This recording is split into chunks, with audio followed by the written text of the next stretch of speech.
Someone who knows Mrs. Obama has to listen to this podcast. I swear to God, I got a crush on Mrs. Obama. She gained like 10 pounds. I don't care. I think But she's looking fine. good in those polyester suits. She's fine. You see her on fucking Good Morning America? Oh, my God, she looks good. Oh, my God. What's happening, you bad motherfuckers? Thursday morning, the man, the legend himself, Mr. Ryan Sickler, straight out of Baltimore before the fucking wire. You know what I'm saying? He lit the wire. This motherfucker lit the wire and left. Thank you for having me on. What's going on, brother? Good to see you. It's good to see you, dude. You know, this is what I want to say first before I say anything about myself. I watched your Degenerate special. I thought it was fantastic. Thank you. And I don't want to blow your cover, but a lot of people know this, and some people maybe they don't. You're the nicest fucking guy. Like, you really care about people. I tell everybody, like, Joey Diaz, you see that guy on stage, that's that dude. But you know what that dude also does? Calls you. Not text. You call. How you doing, Ryan Ziegler? Every time. Checking on me all the time, man. I can't thank you enough for it. You're your friends. You're great, though. A lot of people don't do that. You're really good at it. Listen, man, I'm sick and tired of you're people a sweetheart. saying I have no friends. You got a lot of friends. You don't. Friendship doesn't come because you're such a nice guy. Either you could have millions of dollars and buy your friends, or you could earn people's friendship. And one way to earn people's friendship is when the peanut butter jar broke, the peanut butter's on the floor, your kid's yelling, you're late for an audition, you're going crazy, and all of a sudden the phone rings and somebody just doesn't want something from you. They just call you to go, hey, man, I was thinking about you. It's so nice. Right there in that moment,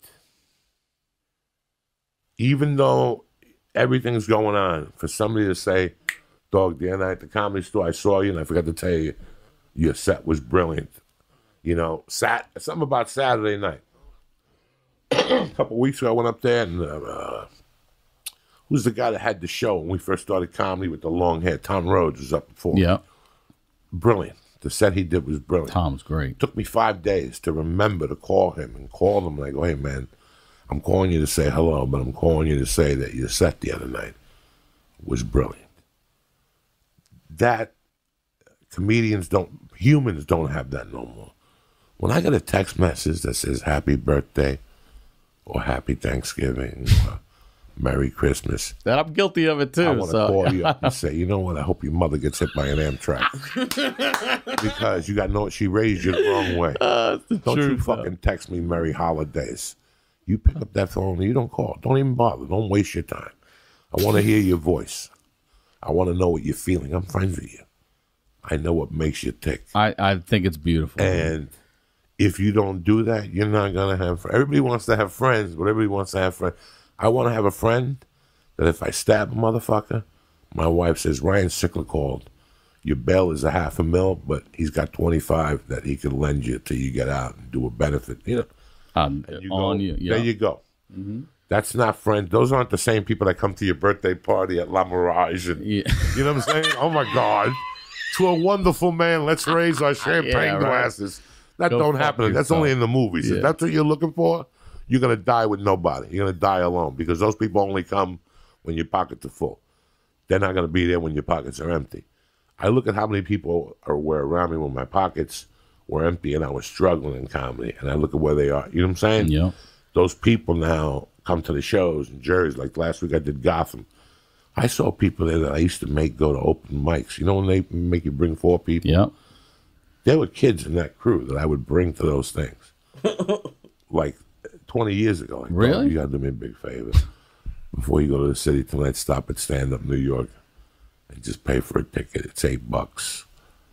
And they would go, for you, I'll do it. And they would bring, like, 6 of them would show up, and they'd spend $600 at the bar, and they'd be snorting in the bathroom. And then the club owner would go, listen, you can come here whenever you want as long as your friends come. Because they'd spend $400 or $500 at the bar. Right. I still talk to those people. You know, those people were there when I was doing open mics. Dude, I'm still friends with guys from elementary school.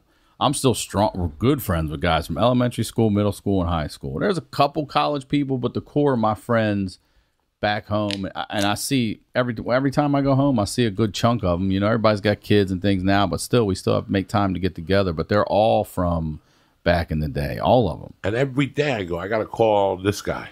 It'll take me 3 days to call him, but in the meantime, I'll call other people. But it'll take me 3 days to go. I got to call this fucking guy. Wait a second, this guy works nights.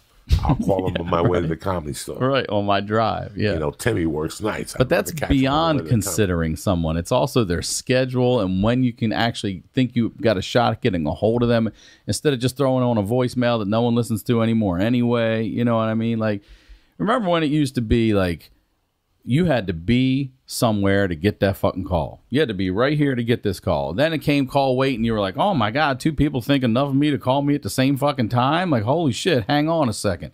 Then you got the answer machine. It was like, let's listen to this message. Now, I see people on their phone with 300 missed fucking calls and 80 voicemails. I'm like, what the fuck happened? What happened? I don't know if you guys have run into this. It blew my mind just because I grew up on the phone. There's a lot of people, especially my age and a little bit younger, who say they get anxiety about being on the phone. Like they don't want it. They won't make calls to anybody. That doesn't make sense to me. But people can get anxiety about anything, I guess. But I like the personal aspect of life. I think that if you don't want it in your life, you don't have to have it. For me, I prefer that contact. You know, I like talking to my friends I grew up with instead of talking to these people in L.A. And like, you could do so much in L.A. to have people in your corner that say yes to you. Yeah. You could hire 4 people and have a big payroll and everybody's saying yes to you and getting your coffee, and you could yell and make scenes, and he's having a bad day. Who gives a fuck? You know, what keeps me grounded is in the morning when I call one of my buddies from high school. And like I told Brody Stevens, they're delivering a FedEx package, and they're making $12.50 an hour at 55, and they're running up and downstairs. And I go to the Comedy Main Room on a Tuesday and pick up $300 or something like that, you know. Mm-hmm. And I'm thinking to myself, it brings it levels me. It does. It's a balance, you know? Yeah. We've, years ago, 10, 12, 13 years ago, a company ran a commercial. And it's a sales force. And the guy walks back in, and he starts giving everybody a plane ticket. Lee Syatt, here you go. Ryan Sickler, here you go. Tony Bananas, here you go. Johnny Gumbad, here you go. And they're all looking at their plane tickets. And he goes, ladies and gentlemen, I looked at the stats of the company, and I looked at the national stats. Sales are down because we do everything on these. Like, this was a commercial. We're going in like fucking Marines, you understand me? Welcome to church, motherfucker.